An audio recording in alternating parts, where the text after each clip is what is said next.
అన్న కనపడాలి.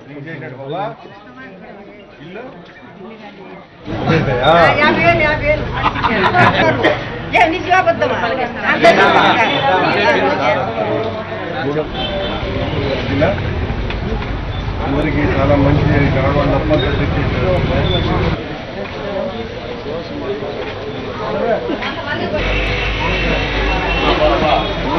చంద్రబాబు గారు అధికారంలోకి వచ్చి 2 సంవత్సరాలు అయినప్పటికీ కూడా ప్రజలకు కావాల్సినటువంటి మౌలిక సదుపాయాలు కూడా కల్పించకుండా ఊహల్లో మునిగి తేలుతూ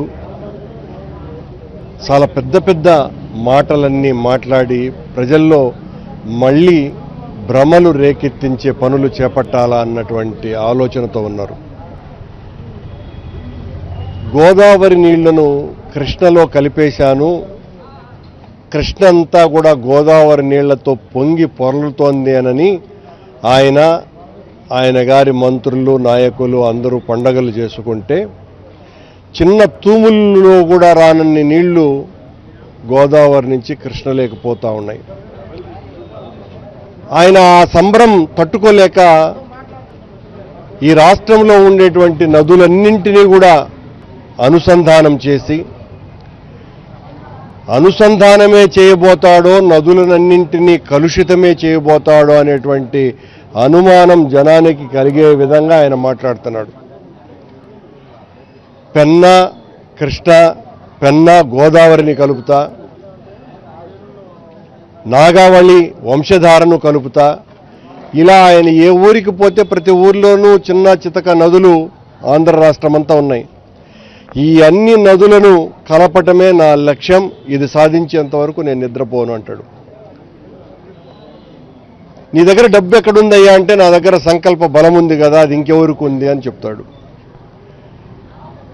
చివరికి ఏం చేస్తాడు అంటే సైడు కాలువల మాదిరిగా ఒక చిన్న కాలువలు తవ్వే ప్రయత్నాలు కూడా చేయడు.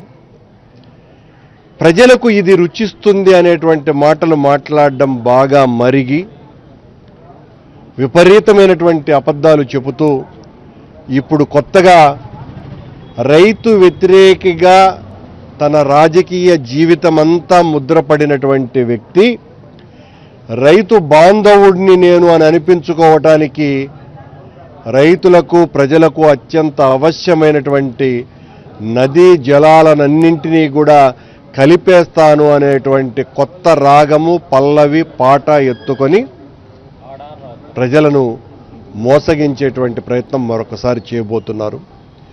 ఆయన కృష్ణా గోదావరిని సరిగ్గా కలపలేకపోయారు, అనుసంధానం చేయలేకపోయారు.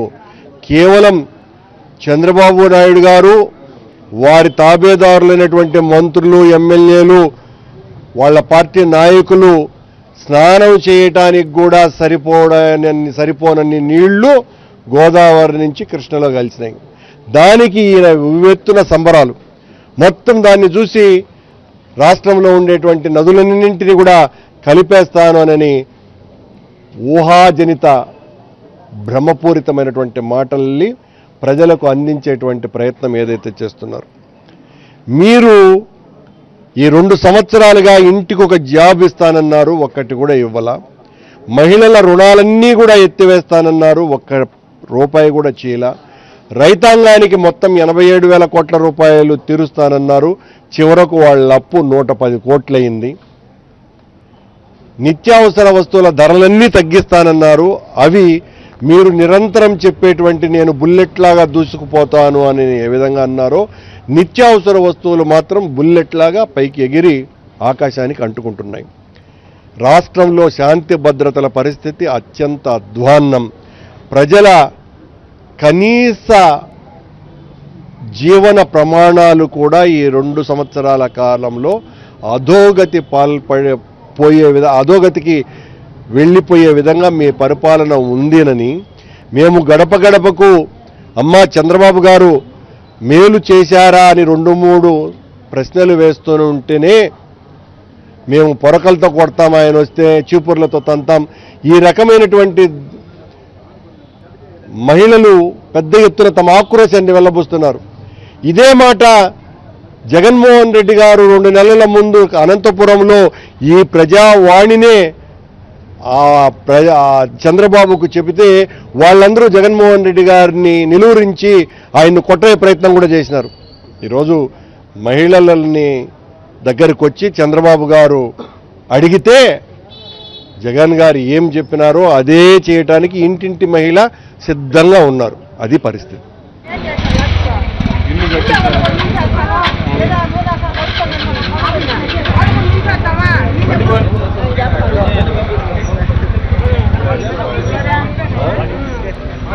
ఇప్పుడు 5 ఏళ్ల పాటు ఉండేది మూసుకొని తినేసి ఖాళీ చేసుకొని చూడతా ఉన్నాడు. ఇంటికి ఒక ఉద్యోగం ఇస్తానన్నాడే. ఏం ఉద్యోగాలు ఇచ్చినాడు ఆయన?